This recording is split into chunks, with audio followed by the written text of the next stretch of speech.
وَإِذَا قُرِئَ الْقُرْآنُ فَاسْتَمِعُوا لَهُ وَأَنصِتُوا لَعَلَّكُمْ تُرْحَمُونَ۔ السلام علیکم ورحمۃ اللہ وبرکاتہ، نحمدہ ونصلی علی رسولہ الکریم،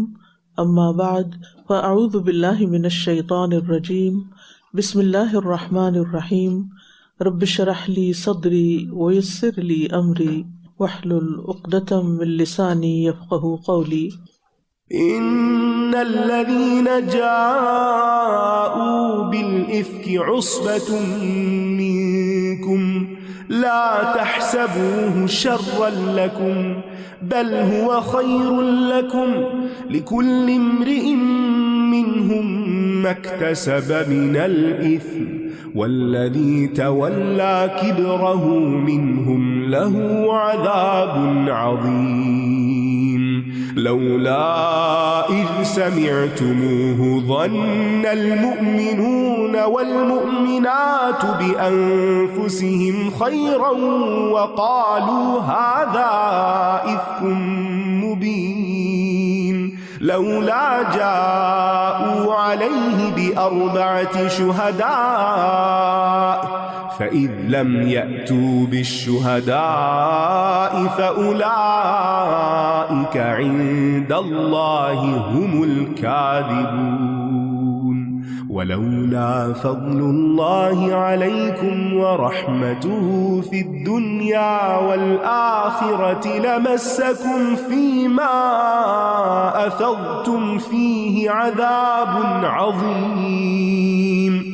إذ تلقونه بألسنتكم وتقولون بأفواهكم ما ليس لكم به علم وتحسبونه هينا وهو عند الله عظيم ولولا إذ سمعتموه قلتم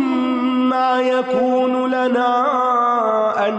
نتكلم بهذا سبحانك هذا بهتان عظيم يعظكم الله أن تعودوا لمثله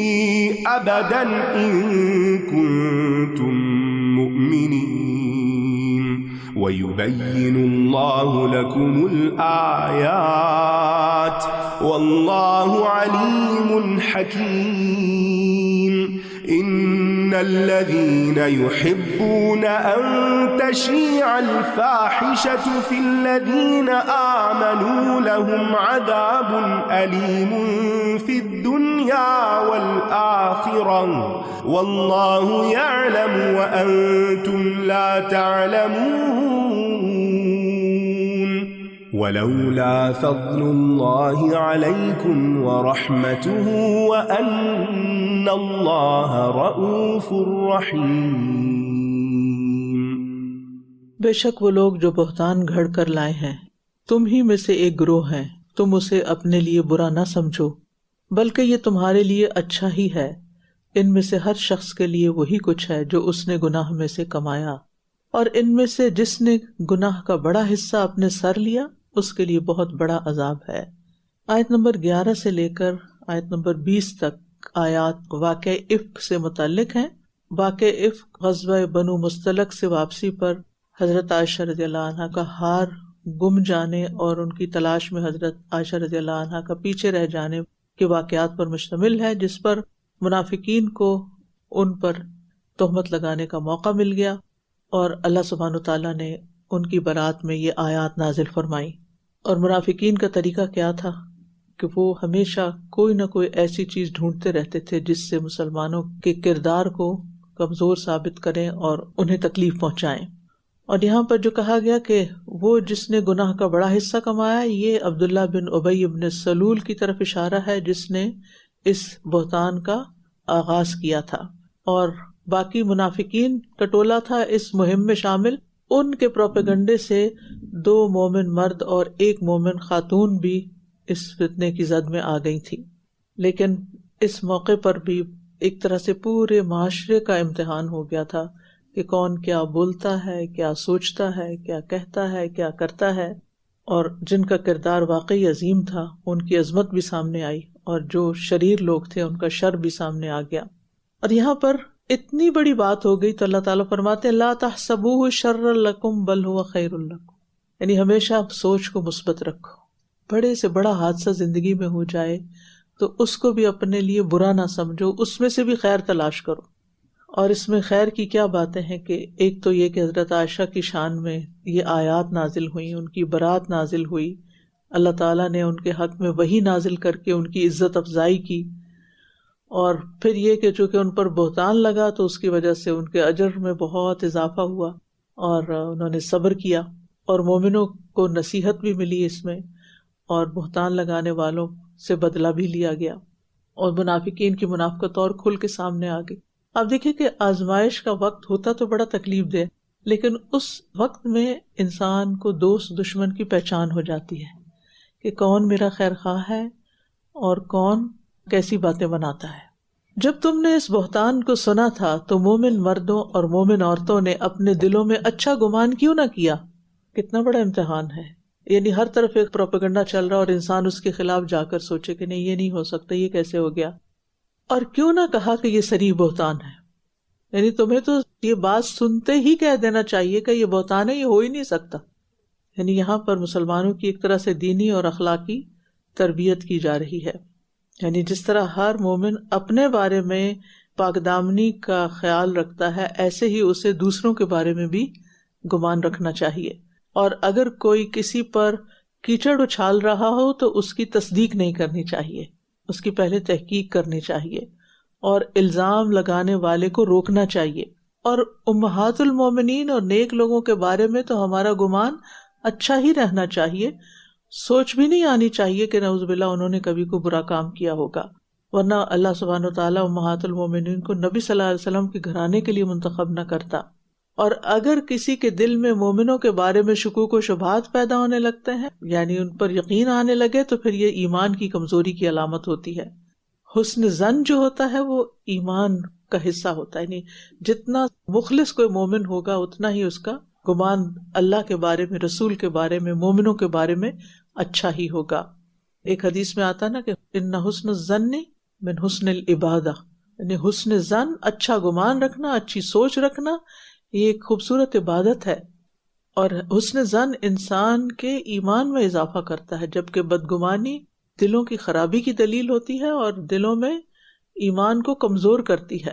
اور بہتان لگانے والوں کو اگر انسان ٹوک دیتا ہے تو یہ بھی اس کے ایمان کی علامت ہوتی ہے،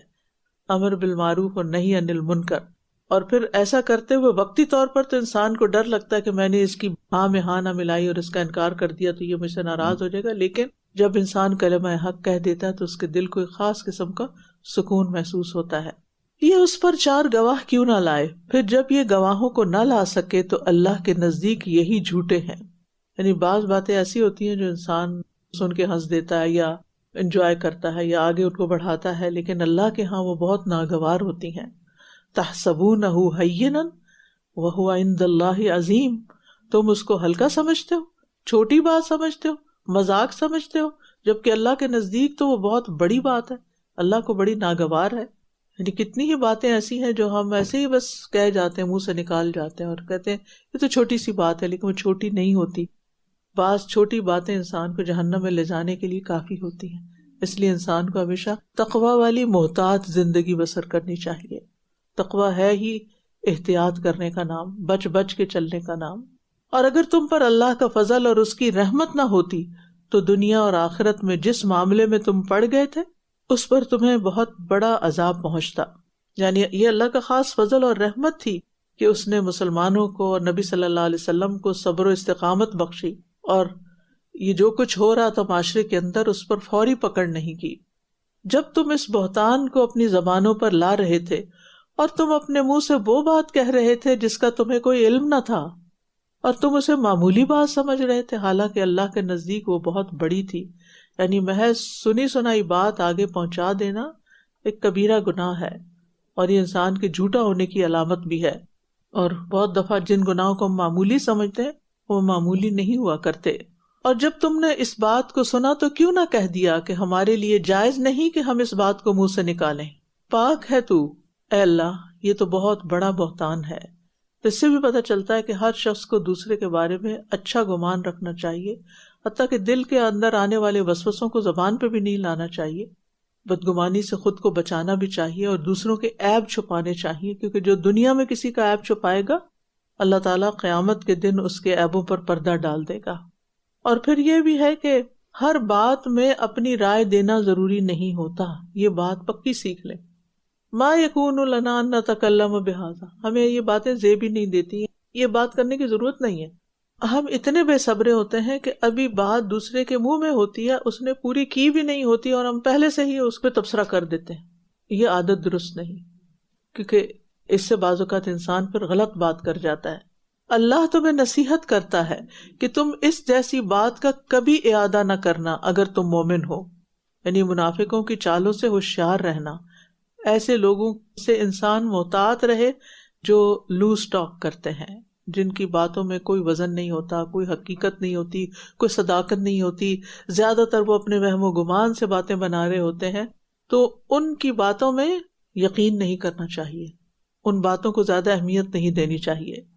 اور ساتھ ہی یہ کہ نبی صلی اللہ علیہ وسلم اور آپ کے اہل بیت کی عظمت کو ہمیشہ ملحوظ خاطر رکھنا چاہیے، ان کے بارے میں بات کرتے ہوئے تو اور بھی محتاط ہونا چاہیے۔ اور اللہ تمہارے لیے آیات کو کھول کھول کر بیان کرتا ہے، اور اللہ بہت علم والا، خوب حکمت والا ہے۔ بے شک جو لوگ پسند کرتے ہیں کہ ایمان والوں میں بے حیائی پھیلے، ان کے لیے دنیا اور آخرت میں دردناک عذاب ہے، اور اللہ سب کچھ جانتا ہے اور تم نہیں جانتے۔ فاحشہ سے مراد ہر وہ کام ہے جو انسان کی شہوانی خواہش میں تحریک پیدا کرنے کا موجب ہو، اور فحاشی کی بہت سی صورتیں ہیں، اور سب سے پہلی اور اہم صورت وہی ہے جس کا اوپر ذکر کیا گیا ہے، یعنی کسی کے خلاف سکینڈل چھوڑ دینا، ایسی جھوٹی باتیں، فحش باتیں کسی کے خلاف کرنا،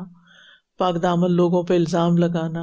اور ان باتوں کو آگے بڑھانا، اور ایسے سکینڈلز کو مزے لے لے کر بیان کرنا، اور اسی طرح سوشل میڈیا کے ذریعے فحاشی کو عام کرنا، اور ایسا لٹریچر یا ایسے ڈرامے یا ایسی فلمیں کہ جس سے فحش پھیلے ان کو عام کرنا، یا ایسی محفلوں میں شریک ہونا، یہ اللہ تعالیٰ کے نزدیک سخت ناپسندیدہ ہے۔ اور یہ جو بات کی گئی نا، اور اللہ جانتا اور تم نہیں جانتے، بعض خرابیاں اور قباحتیں ایسی ہوتی ہیں کہ ان کی شناعت یا ان کی جو خرابی ہوتی ہے یا نقصان ہوتا ہے وہ ہر ایک پر واضح نہیں ہوتا، یعنی ضروری نہیں کہ ہمیں اللہ نے جس چیز سے روکا ہے اس کے سارے نقصان بھی ہمیں پتہ ہوں۔ واللہ یعلم وانتم لا تعلمون، اللہ کو زیادہ پتہ ہے، اس نے حکم دے دیا تو بس میرے لیے ہی کافی ہے۔ اور یہاں پر ایک بڑی اہم بات کی گئی ہے کہ بے حیائی پھیلانے والے جو ہیں وہ دنیا اور آخرت میں دردناک عذاب کے مستحق ہیں، اور ایسے لوگ اپنے ساتھ دوسروں کے گناہوں کا بوجھ اٹھانے والے بھی بنیں گے، یعنی اپنے ساتھ ہمیں دوسروں کے گناہ نہیں اٹھانے چاہیے، کیونکہ جو فحاشی پھیلائے گا، جو اس سے متاثر ہوگا اور غلط کام کرے گا، وہ پھیلانے والے کے ذمہ آئے گا۔ اور اگر تم پر اللہ کا فضل اور اس کی رحمت نہ ہوتی تو وہ تمہیں عذاب دے دیتا، اور یہ کہ اللہ بہت شفقت کرنے والا، نہایت رحم کرنے والا ہے۔ اور یہ اللہ کی رحمت اور فضل ہوتا ہے کہ انسان گناہ کرتا ہے اور اللہ تعالیٰ اس کو مہلت دیتا ہے کہ توبہ کر لے، فوری طور پر نہیں پکڑتا۔